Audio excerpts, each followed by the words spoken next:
So, we are now talking about one of the most critical presidential elections in U.S. history. This is episode 11. We're coming close to the end of this topic, America's Other Civil War, which is about the struggle between the working class and capitalists and people with wealth, late 19th and early 20th century.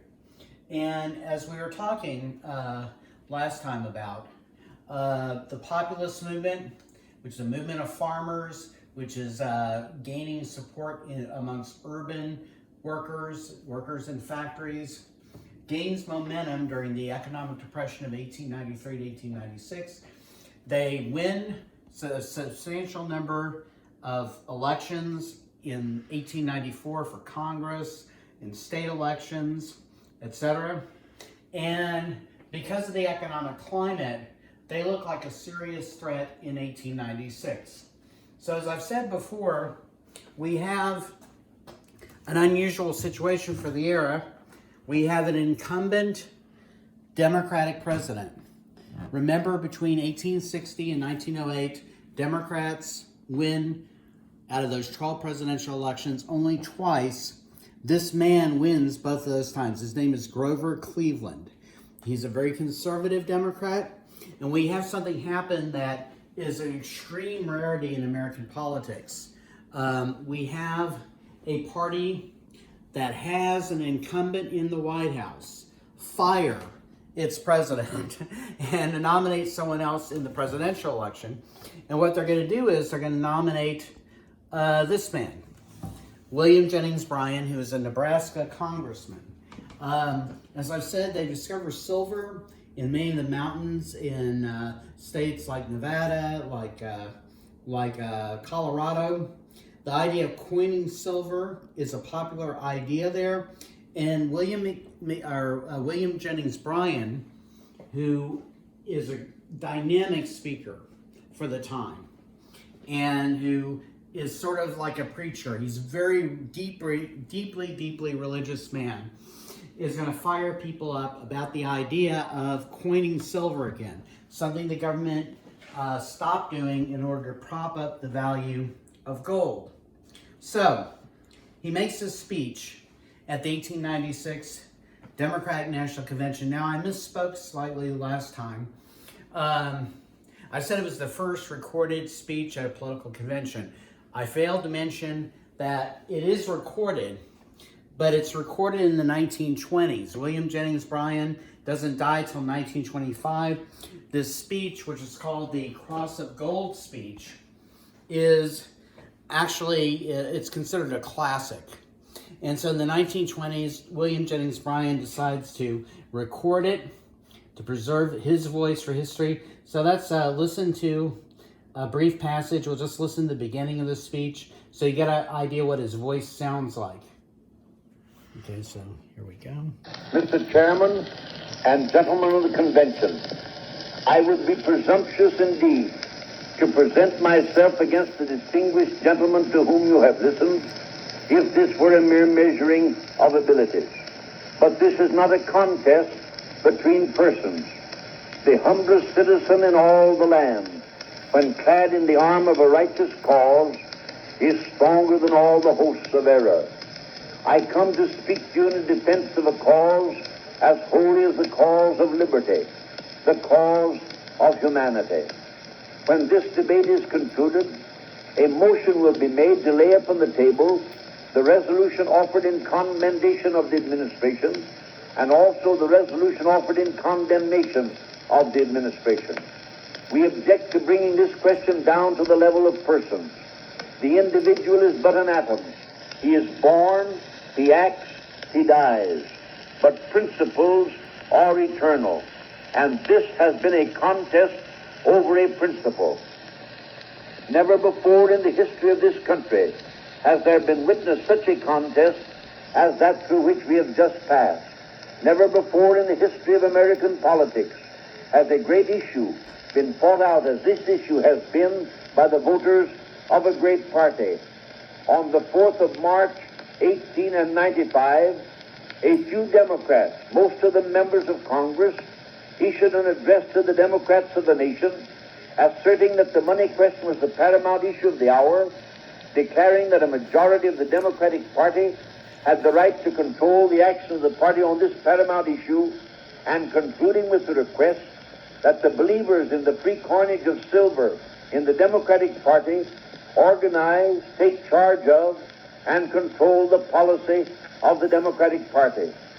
3 months later at Memphis, an organization was perfected, and the Silver Democrats went forth openly and courageously proclaiming their belief and declaring that if successful, they would crystallize into a platform the declaration which they had made.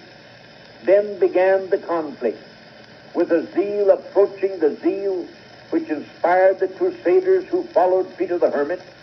Our Silver Democrats went forth from victory unto victory until they are now assembled, not to discuss, not to debate, but to enter up the judgment already rendered by the plain people of this country. All right, so that's his introduction. I want you to hear his voice. And there's a key line here. And I want to emphasize, William Jennings Bryan is a deeply religious man. He will end up running for president as a Democrat 3 different times. 1896, he's a Democratic Party nominee. He's going to be the nominee in 1900 and then 1908. He will fail each time.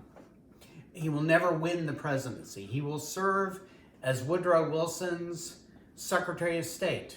When Woodrow Wilson is elected as a Democrat and president in 1912, he devotes himself as Secretary of State to peace agreements. He's a pacifist, and he resigns as Secretary of State because he believes the Wilson administration has become too warlike. Then, in 1925, he makes the headlines again. He believes the Bible is literally true, word for word, and that the book of Genesis, when it describes the creation of the earth, is historical fact. Tennessee passes a law declaring the teaching of evolution in that state in public schools is criminal. He volunteers to be the prosecutor because he believes that evolution, the theory of evolution, degrades humans. And by the way, he believes it contributes to a harsh attitude towards the poor and towards the disadvantaged. And in fact, in that era, many people who embraced evolutionary theory were in fact also social Darwinists and eugenicists. And he opposes that. And he serves as a prosecutor against a teacher, a man named Scopes, who's put on trial for a criminal offense because he taught evolution in the classroom. And by the way, if you read the book he taught from, it's actually strikingly racist. It's really appalling. That has nothing to do with whether the theory of evolution is valid. The evidence is there. But nevertheless, he's a man who makes his mark in history multiple ways, motivated by his religion. And at one point in his Cross of Gold speeches, it's called, and he's calling upon the imagery of Jesus's death. In this speech, he says, quote, "Having behind us the producing masses of this nation and the world, we will answer the financial interest demand for a gold standard by saying to them, you shall not press down upon the brow of labor this crown of thorns. You shall not crucify mankind upon a cross of gold." Remember what I said in the last episode. Remember the suffering, the misery, the suicides happening across the country because of mass unemployment. Bryan is comparing the suffering of the masses to the suffering of Jesus upon the cross, and he blames that suffering on the gold standard, basing money on the gold supply rather than having at least silver coined to expand the currency. So he aims that speech not just at the Democrats in the Chicago Convention, but here's the thing, and here's a dilemma that populists are going to face. He's also trying to reach populists, who of course have called for silver coinage as one of their ideas. That's one of the more minor ideas they have, but it's an important part of their platform. Now on the other side, the Republicans double down on the economic status quo and the old orthodoxy. They nominate an Ohio senator William McKinley. William McKinley is what is called a gold bug, meaning he believes in a gold-based currency. William McKinley is no friend of labor unions. He doesn't want to, neither McKinley nor Bryan are interested in the sub-treasury plan that C.W. McCune proposed.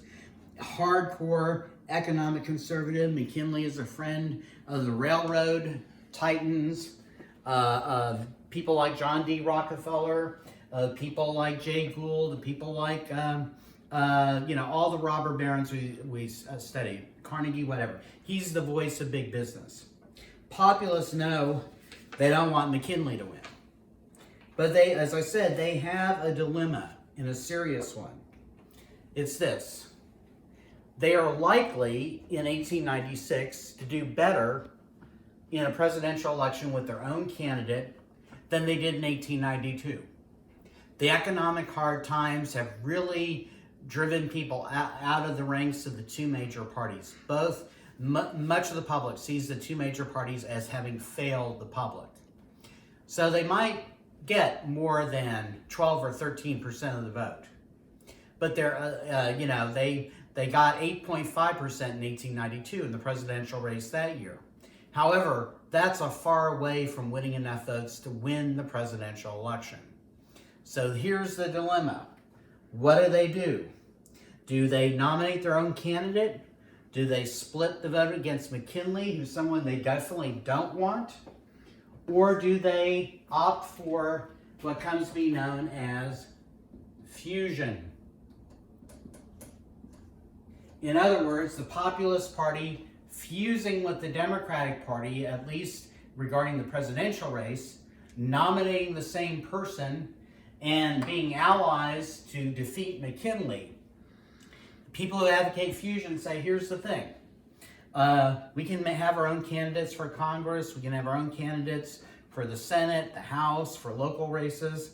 But if we back Bryan, he's not a populist per se. He's not calling for the sub-treasury plan. He's not calling for the 8-hour workday. He's not calling for all the more important ideas we have.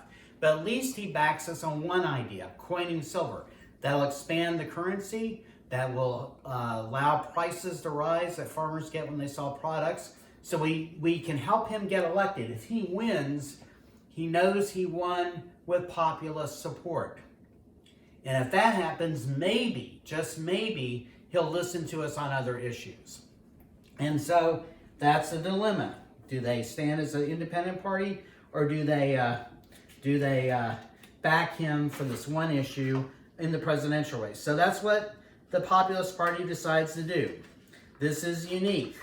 They also nominate William Jennings Bryan for president. So Bryan is going to be the candidate of both the Democrats and the Populist Party. McKinley is just going to be the nominee of the Republican Party. This turns out to be not a very well thought out plan. It's kind of easy to explain, I think. Bryan's name is going to be on the ballot twice. Now, Bryan's running mate as a Democrat is a pro-business man, Arthur Sewell. He's a supporter of big business and conservative, economic conservative, dedicated to the gold standard. He's unacceptable to the populists. So here's what the populists do. You might remember I mentioned this man before. They nominate as their vice president this man. Tom Watson is going to be the populist vice presidential candidate. So follow this. Bryan is going to be on the ballot once as a Democratic nominee, with Tom Watson as his running mate. That's as a populist. He's going to be on the ballot as a populist. He's going to have Tom Watson as a running mate. He's going to be on the ballot as a Democrat with Arthur Sewell as his running mate. So they have two different tickets, both with Bryan as the head. Remember, the whole strategy of fusion is they want to join forces. They want to not split the vote against McKinley. They don't want the Republican McKinley to win. But here's the thing. If you vote for Bryan as a Democrat, your vote goes in one column. If you vote for Bryan as a populist, it goes in another column. Those numbers are not going to be added together. Another problem is this.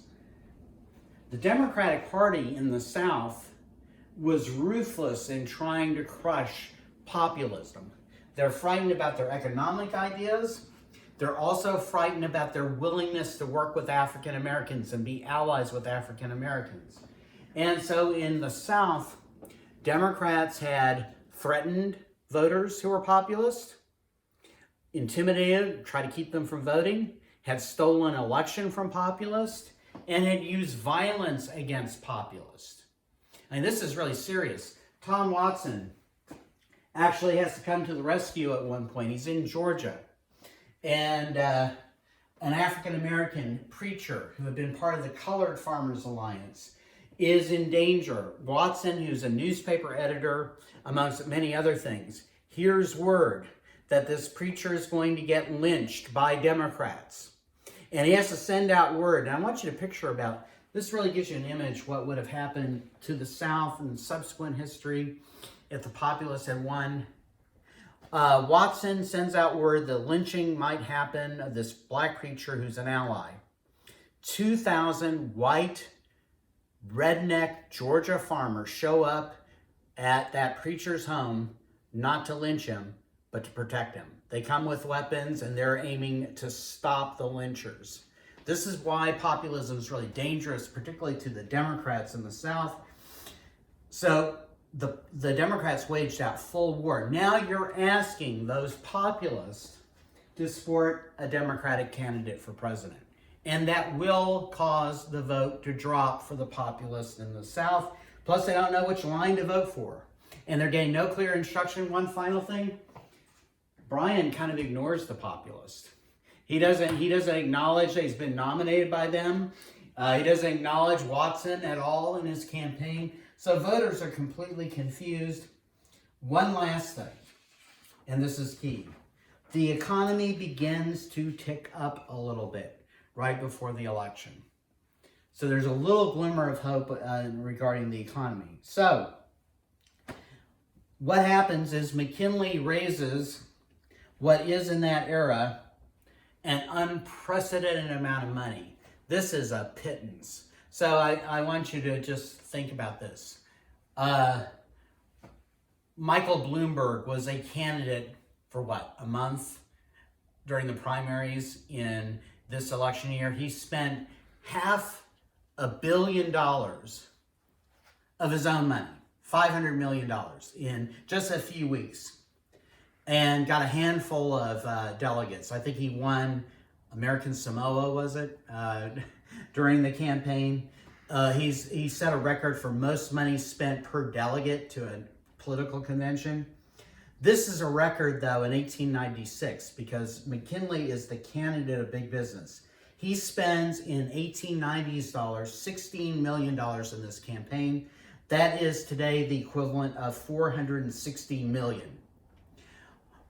Bryan is not going to get any support from big business at all, except maybe mining corporations. He'll be the only businessman who support him. They see him as a radical. They associate him with the populist, even though he isn't really a populist. They're worried that Bryan will get in, the railroads will be seized by the federal government, so on.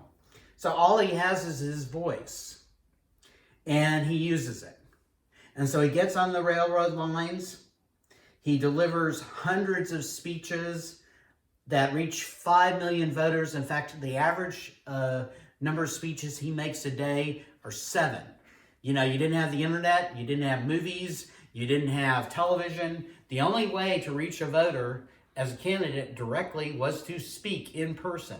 So he'd make train stops and he'd speak at the places he stopped. And by the way, people expected speeches then.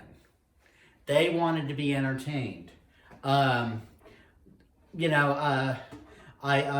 sometimes joke that my favorite president is William Henry Harrison, who was elected in 1840. He was in his 70s. He makes an inaugural speech when it's rainy and cold in Washington, D.C. He doesn't wear a hat. He's trying to prove how tough he is. This is the day he's being sworn in president. He makes a 2.5-hour inaugural speech, and he immediately gets sick. Some people think pneumonia. Some think it's because of the swamp that is D.C. metaphorically, but literally in that era that people were exposed to diseases. He dies 30 days into his presidency. He makes a speech, he gets sick, he dies. That's his whole presidency. Therefore, he did the least harm of any president in U.S. history. So that's actually kind of a norm. When Lincoln made the Gettysburg Address, it's something like 2.5 minutes long. The man who spoke before him spoke for more than 2 hours. And there are newspapers who reported that people were looking at each other when Lincoln sat down after 2.5 minutes, like, that's it? And some newspaper writers really raked him over this short, brief speech that's considered a masterpiece of American literature. So when Bryan speaks, he's speaking for hours and hours at a time, 7 stops a day. And like I said, he reaches 5 million voters. So it ends up being closer than anyone had a right to expect for all the money advantage that Jennings had. This is the Electoral College map at that time.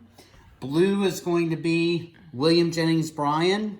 The Democrats, you see, he does really well in states that have mining interest. He does well in states with farmers like South Dakota, Nebraska, Kansas.